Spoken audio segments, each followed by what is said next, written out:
Alright, so can you guys see my screen now? Yes, sir. So I hope meron na rin kayong copy nito, no? So para kung sakaling mabilis man or mabagal, gano'n, may reference kayo. Okay, pwede kayo mag-advance or mag-backlink. So for the module 3, we're going to discuss the looping, data file, and then error handling. Alright, so to be honest, baka ma-discuss na lang natin ngayon is looping na lang. Okay? Wait lang. Looping na lang kasi kulang na tayo sa oras. Okay, and then ang plano ko kasi is bukas ibibigay ko yun as your free time para naman magawa nyo na yung or matapos nyo na, okay, yung mga laboratories na pinapagawa ko. So, itong data file at saka error handling, papahapyawan na lang natin and then hindi na sila kasama sa exam. So, kung ano man yung matapos natin from module 1, module 2 hanggang dito sa module 3, yun yung kasama sa exam nyo. Alright, so let's start. So first is what is looping or Visual Basic looping. So it is used for operations that are repeated for some number of times. So from the word itself, kung na-search man yung meaning na itong loop, meron tayong loop or pabalik-balik lang siya or paikot-ikot lang. Okay? So loop repeats until some specified condition at the beginning or end of the loop is met. Right? So saka lang siya titigil or saka lang siya mag-execute kapag na-meet niya yung specified condition. So, yung condition natin pwedeng nasa beginning or pwedeng nasa hulihan. Okay, so yung tawag natin sa beginning is pre-test. Okay, so tinetest mo na yung condition, unang-una pa lang. And then for the end, ang tawag natin dyan is post-test. So, tinetest mo yung condition at sa huli ng code mo. Okay? So, meron tayong 6 looping statements in total.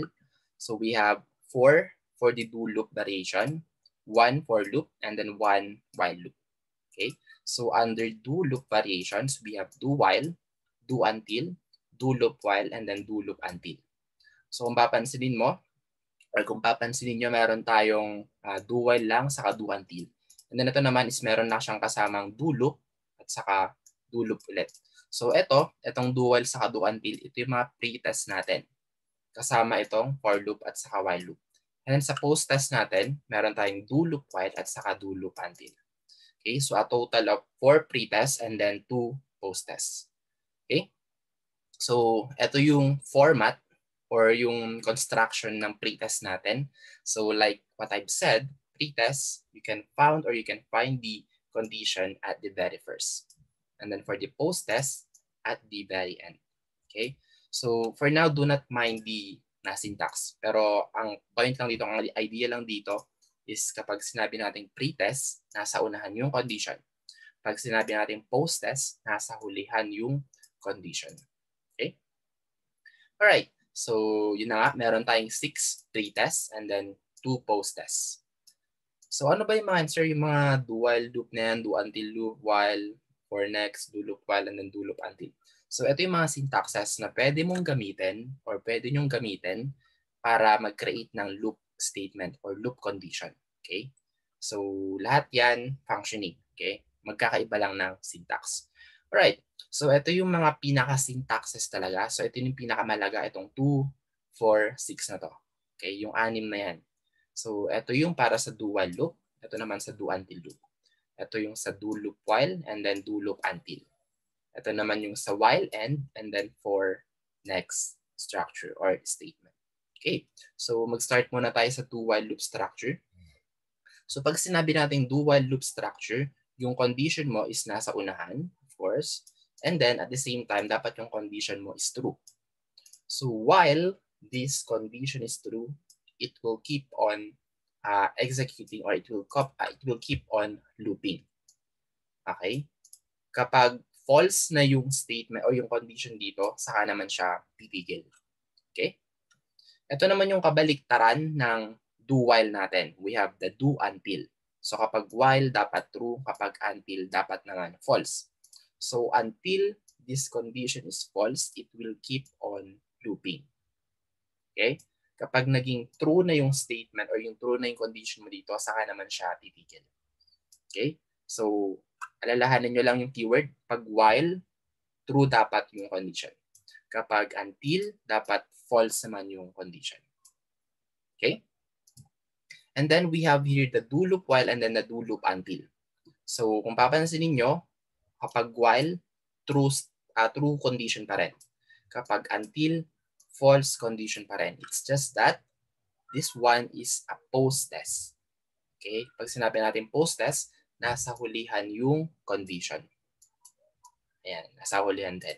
Ito namang pre-test is nasa unahan itong condition. Okay? So, same lang sila ng output. It's just that a different syntax. Okay? So again, ang tatandaan nyo lang dito kapag while, dapat true yung condition. Kapag until, dapat naman false yung condition. Okay? And then we have here the while, and then the for next structure. So for while, ito yung parang shortcut version or yung mini version na same lang din naman yung function ng do while natin. So instead of having a do here, tanggalin nyo lang yung do while. And then instead of having a loop here, ang ilagay nyo naman is end while. So parehas lang sila. So dapat true din yung condition bago niya ma-execute tong statement dito sa baba. Okay? And then we have here the for next structure. So ito naman, meron siyang parang purpose talaga, maliban sa 5. So itong for next, ginagamit to para sa mga step value. Okay? Or let's say, ranging from this initial value to final value. Let's say 1 to 50, 1 to 100, 20 to 25, and so on and so forth, as long as may initial and then final value. Ito yung pinakamadali na structure na pwede niyong gamitin. Pero ako kasi, okay, ako to be honest, nasanay na ako dito sa do while loop structure. Well, same lang naman sila. Pwede kong gawin lahat dito at saka pwede ko rin gawin lahat dito sa for next structure. Actually, kahit ano dyan yung gamitin nyo, magagawa nyo rin lahat. It's just that kung saan ka nasanay or kung ano yung na-memorize mo, yun yung gagawin mo, of course. Hindi mo naman kailangang i-memorize lahat kasi lahat sila pare-parehas lang yung kaya nilang i-output. It's just a different syntax. Okay? So, for example, in here, we have a variable. So, any variable. Declare lang kayo ng variable. And then, initial value and then to final value. And then, yung step. Okay? Kada loop, ilan yung i-step niya? Let's say, step value is 1. So, ibig sabihin, mag-i-increment siya by 1 every loop. So, let's say, initial value is 1. Final value is 5. So, 1 first loop, 2 second loop, 3 third loop, 4 loop, 4 fourth loop, and then 5 is fifth loop. Okay, so ibig sabihin, mag-loop siya from 1 to 5 and then incrementing by 1. Okay? And then kung ano yung variable name nyo dito, dapat same siya dito. Okay? So mamaya malalaman nyo kung ano yung mga actual application nila. Alright, so we have here an exercise number 1, and then ito yung pinaka-sample interface and then sample output at the same time. So it says here, display sequence of numbers from 1 to 5 using message box. So yun yung sinabi ko kanina, 1 to 5. So ito is for the do while. Ito naman is for do until. And then we have here the do loop while and then do loop until. So we have pre-test and then post-test. And then we have here the two pre-tests, which is the while loop statement and then the for next statement. Okay, so dito muna tayo. Start tayo sa pinakauna-una sa do while. So do while, ano dapat to bago siya mag-execute? Is it true or false? True. True. So again, ito yung pinakatitignan nyo, pinaka-importante ito. Kapag while, dapat true yung statement bago siya mag-proceed. Okay, so do while x is less than or equal to 5. So kuha lang ako ng notepad para mas maintindihan natin. Okay, so ang initial value natin is 1. Yan, 1. That is our first value. And then, mag-loop siya until or hanggat yung value na x natin is less than or equal to 5. So yung first value natin is 1, yan na yon. And then nag-loop na siya, since true pa rin naman yung statement, nag-loop na siya, nag-increment siya by 1. X is equal to x plus 1. So yung next value natin is 2. So check natin. 2 is less than or equal to 5. So still yes, so maglo-loop pa rin ulit siya. Okay, plus 1 ulit, 3. So 3 is still less than or equal to 5. So magpo-proceed pa rin siya, plus 1, 4 ulit. So 4 is less than or equal to 5 hanggang sa ma-reach niya yung 5, which is 5 is equal to 5. Okay? So kung papansinin nyo, kapag nag-plus 1 pa tayo, which is 6, 6 is less than or equal to 5, which is false already. Okay? So, titigil na siya kasi hindi na true yung condition. Okay? So, how many times this looping statement or itong loop code na to mag-loop? Ilang beses siya mag-iterate?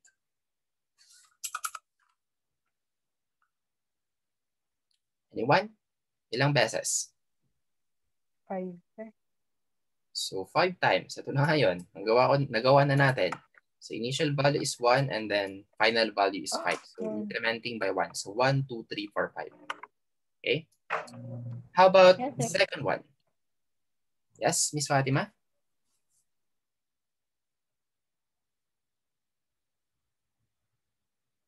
Any question? None, sir. Alright.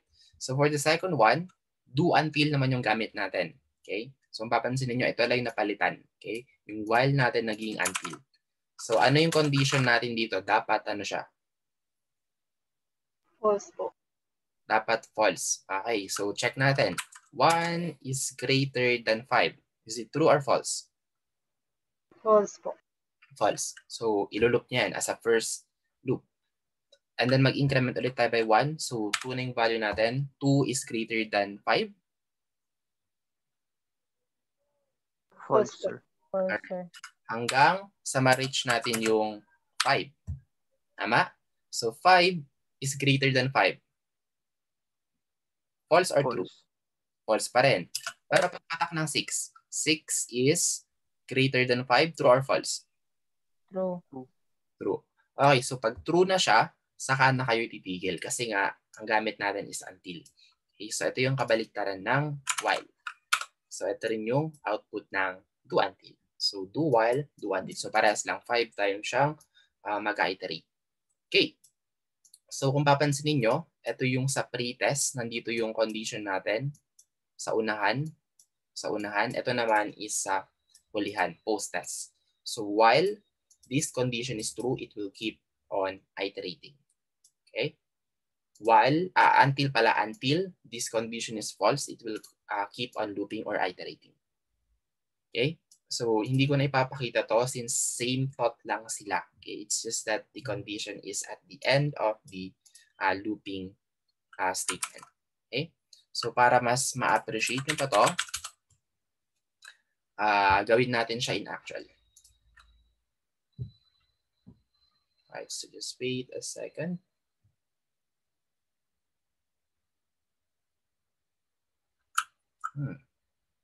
Okay, burahin ko lang to. Hindi natin kailangan yan. Right, so all we need is a button. Napakalaking button.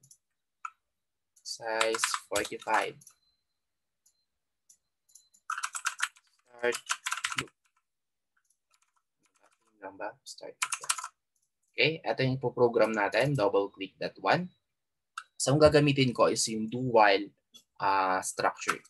So, first is mag-declare tayo ng variable, let's say x as integer.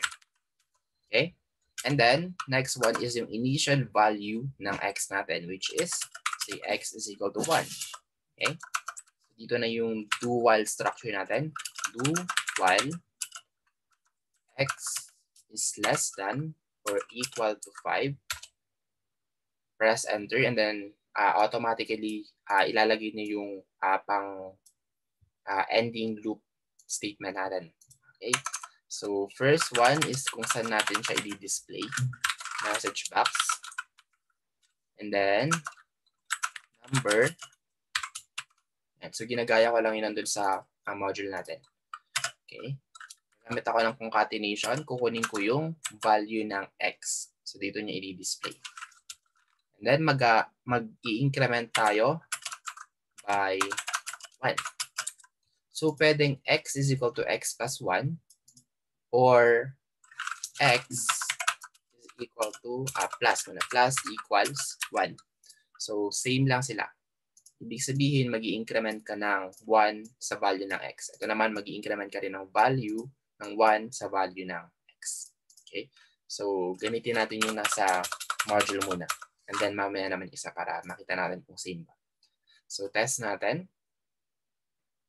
So, while this statement is true, it will keep on looping. So, start loop. So, yan. Number 1, 2, 3, 4, and then 5. So, pagka-click ko ng okay, dapat wala na magpapakita kasi false na yung condition natin. There you go. So, it loops 5 times. Alright? So, clear naman so far? Nagets nyo naman? So, pwedeng habang ginagawa ko, gawin nyo rin. Okay? Gets ba? Yes, sir. Yes, sir. Yes, Alright, sir. that's good. So, ang gawin naman natin is gawin natin yung do until. So, do until x is greater than 5. So, initial value is 1. And then incrementing by 1. So, palitan natin to. Gawin natin yung sinasabi ko kanina, plus equals 1. So, ganun din siya. Same lang din, incrementing then by 1. Just a different way of doing it. Okay, start loop. So, 1, 2, 3, 4, and then 5. So, pagka-click ko ng okay dito, dapat wala nang magpapakita. There you go. So, it also loops 5 times. Alright? So, ganun lang naman dito. Pwede nyo rin gawin to. Just a different syntax. So, hindi ko na ipapakita since same lang din naman yung output. So, I do encourage you guys to try those 6 syntaxes. Okay, para malaman nyo or good practice na rin yun para pagdating ng exam, alam nyo na kung ano ba yung tamang syntax ng do while, do until, or do loop while, or do loop until. Okay? And then meron tayong while dito. So, eto, same lang to ng do while. Okay? Gawin natin. Okay, same lang siya ng do while. Tanggalin nyo lang yung do dito. And then, ito is while lang. Okay? And then, instead of having a loop here, gawin natin and while. Okay? While x is less than or equal to 5.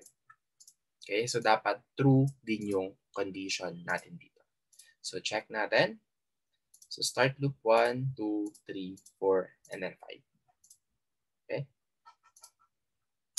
And then for the 4 next structure, so ito yung pinakamadali. Actually. So pinaka-simple din, pinaka-konti rin yung code. Kasi yan o, 3 lines of codes lang compared to 5 lines of codes. Okay? So gawin natin is mag-declare lang tayo ng integer and then 4 na kagad. Initial value natin is 1, 2, 5. Okay? And then, i-display natin siya sa message box. Number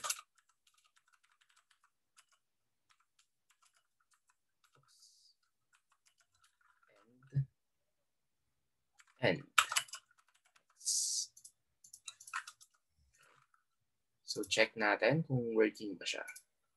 There you go. So, 1, 2, 3, 4, and then 5. Okay? So,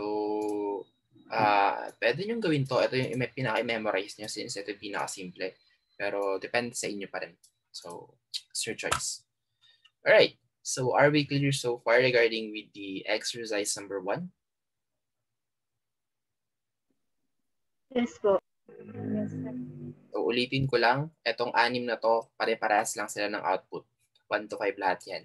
So, pwedeng isa lang ang problemahin nyo, i-memorize nyo yung syntax. Then the rest, kahit kalimutan nyo na. Huwag nyo naman kalimutan since part of learning nyo pa rin yan. So, malay nyo, pinagawa ko sa inyo is do loop while. So, kailangan nyo balikan to. Okay. Alright, so exercise number 2. Display sequence of numbers from 10 to 25. Okay? So, kanina, yung initial value natin is 1, and then final value is 5. Ngayon naman, initial value natin is 10, and then final value is 25. Okay, so napalitan lang yung initial at saka final value. So, question na lang, quick question. So, how many times this loop code will iterate?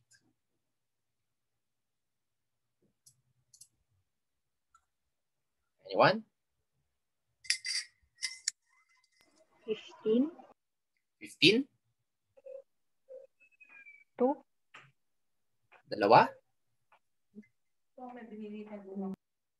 Ano mga sagot nyo? 15 saka 2? So 15 mali. 2 mali. And then, Sir, 40. 14? 14 mali. 16, sir. The correct answer is 16. Okay? Bakit 16? Kasi nag-start tayo sa 10. So kung bibilangin nyo yan, iisa-isayin nyo yan sa notepad. Habaan ko lang. Ayan. So 10, 11, 12, 13, 14, 15, 16, 17, 18, 19, 20, 21, 22, 23, 24, 25. So, okay. Sige, bilangin nyo yan. 16 yung count of numbers nyo dyan.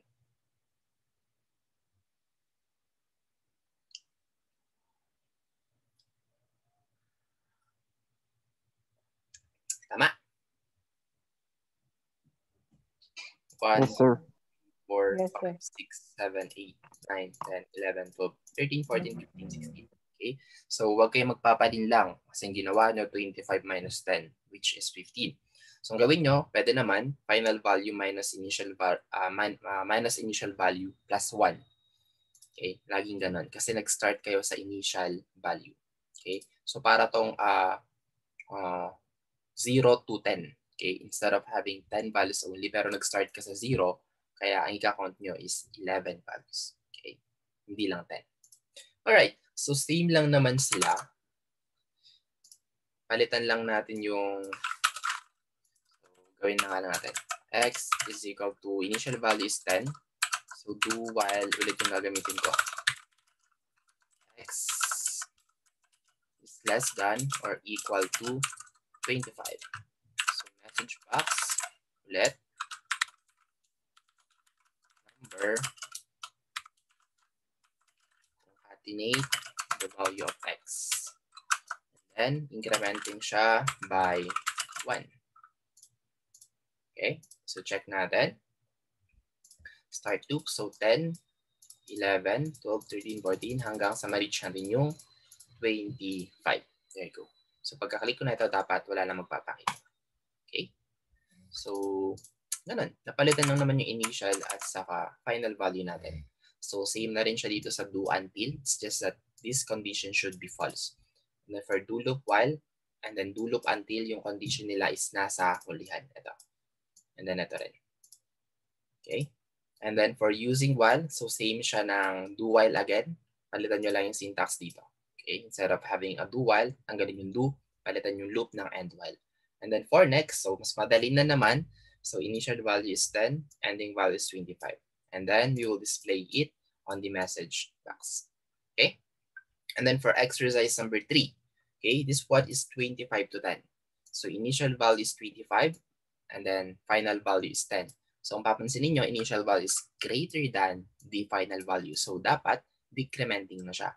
So that is why this one now will become x minus 1 instead of x plus 1. Okay? So again, how many times this loop will iterate?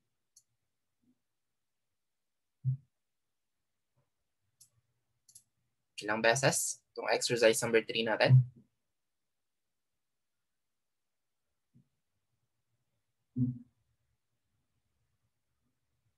Hello? Are you guys still there? I think nagsasalita sa 16 din, sir. And 16 din, sir. 16, 10. Okay? Kasi starting value natin is 25 and then ending value natin is 10. So kung ilalagay nyo sa notepad, kung isa-isayin nyo, 16 din yan. Okay? Or 25 minus 10 is 15 plus 1 ulit. Okay? So same lang sila din dito. Napalitan lang yung structure natin. So do loop while naman na to. And then, ito pala yun, magkasama. Do while, do until, and then do loop while, and then do loop until. So again, a quick question. Kapag while, dapat yung condition mo is True. true. Tama. Pag until, True. dapat yung condition mo naman is False. False. That's good. So, nakukuha nyo na yung thought. Kapag katingin nyo, until to, dapat false yung condition. While to, dapat true yung condition. Okay? And then, isa pang isipin nyo is kung yung incrementing niya every loop. Kapag ginawa kong minus 2 to, so yung first value ko is 25 pa rin. Pero pag umikot na siya, nag-loop na siya, minus 2, so 25, 23 na yun. Minus 2 ulit is 21, tapos 19, 17, and so on and so forth. Okay? So nagdi-decrement siya by 2. So depende sa value neto. Okay? Ito naman yung for using while and then using for next. Okay? So 25 to 10, step minus 1. Okay? So in here, you now have to indicate that hindi na siya incrementing. Kasi by default, incrementing to by 1. So dito, decrementing na siya. So dapat ilagay nyo na step minus 1. Okay? Then same pa rin yung dito. Alright. So your turn. Write codes that print all the odd numbers from 1 to 50 using the do-while loop structure. Okay?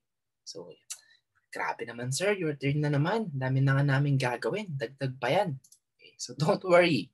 Hindi ko na ito ilalagdag. Okay? So, yung pinapagawa ko lang sa inyo na itong 3 quiz and then 2 laboratory, yun na yun. Okay, wala na akong ilalagdag doon. So, tayo na mismo gagawa na ito ngayon. Okay? So, ang gagamitin natin is do while loop. So, initial value is 1 and then final value is 50. And then dapat ang i-display natin sa message box is odd numbers. So, 1, 3, 5, 7, 9, 11, and so on and so forth. Okay? So, gawin natin. So, do while, initial value is 1, final value is 50. Yan. So, question. Anong kailangan kong palitan dito para ang i-display nating result is odd number? 2. Ano yun? Sir. Anong line? Anong line dito? Sa Naman 8. x plus equals 1. Sa line 8. Okay? Dito sa x plus equal to 1. So, initial value is 1. Pag nag-plus 2, 3 na yun. Plus 2 ulit is 5. Hanggang sa ma-reach natin yung 49. Okay? So, check natin. Start loop 1, 3, 5, 7, 9, 11, 13, 15, 17, 19, 21, 23, 25, hanggang 49. Ayan. So, pagka-click ko dito, dapat wala na magpapakita kasi yung final value natin is 50. There you go. So, it ends there. Alright? So, very good. Ganun. Actually, kung pinagawa ko to sa inyo as lead work, kung additional man, masasagutan nyo pa rin naman eh. It's just that maybe parang nakaka-shock kasi nadagdagan na naman. Pero kapag inintindi nyo lang ng saglit, gagawa nyo naman kaagad-agad. Sobrang dali nga lang eh. Alright, so next one is exercise number 4. So write codes that compute the squares and cubes of the integers from 1 to 10 with the following output. So note, use list box, and then property items to add those titles. So ito yung expected output natin. Okay? Dun sa Visual Basic natin. And then ito naman yung initial na magpapakita dun sa user interface natin. And then we have a button here. So pagka-click ko ng compute, dapat magpapakita dito 1 to 10, 1 to 100, and then 1 to 1,000. Okay? So actually, nandito na yung code. Dali na naman siya intindihan. So discuss ko lang one by one. So pagka-double click mo na itong button na to, ito na yun.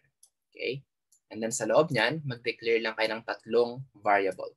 So number, para dito sa number. SQ, para dun sa mga result ng squared natin. And then CU for the result of Q. Okay? So dito na papasok yung looping structure natin. So ang ginamit niya is do loop until. So dito naman is of course nasa hulihan na yung condition.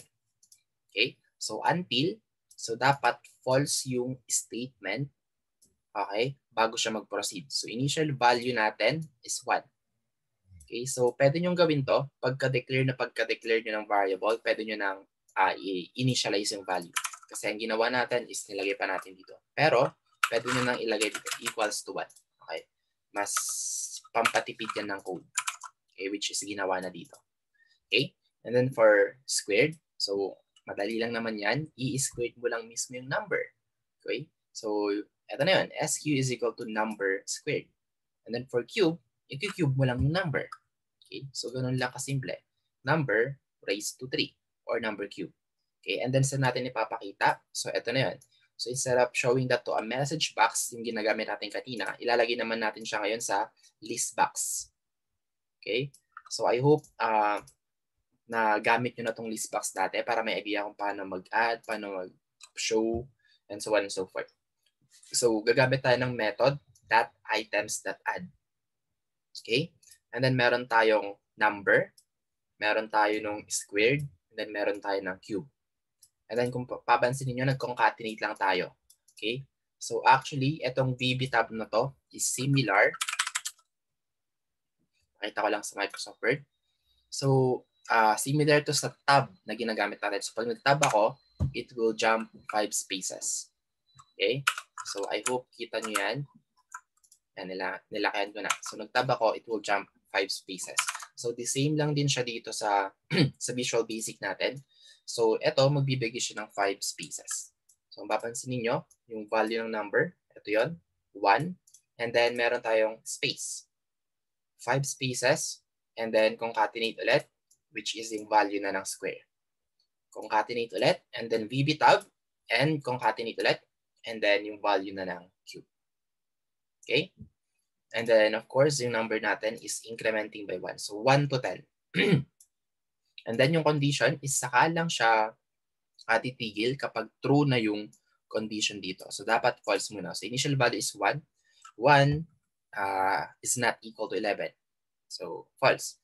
2 is not equal to 11, which is also false. Hanggang sa 9, hanggang sa 10, which is still false. Kapag na-reach siya ng 11, saka na siya titigil. Okay? Kaya yung value natin dito is 1 to 10. Okay? So, para ma-appreciate nito, gawin natin. Hindi na pala. Mamaya na lang. Okay? Nakita ko yung oras, 1 minute na lang natitira. Okay, so mamaya na natin ipakita sa part number 2. Okay? So for now, hanggang dyan na lang muna tayo. So kita-kits na lang ulit mamaya after 5 or maybe 3 to 5 minutes. Okay, mabilis-bilis lang to. After 3 to 5 minutes. Okay, convert ko lang yung video. Alright, so bye-bye muna. Right, sir.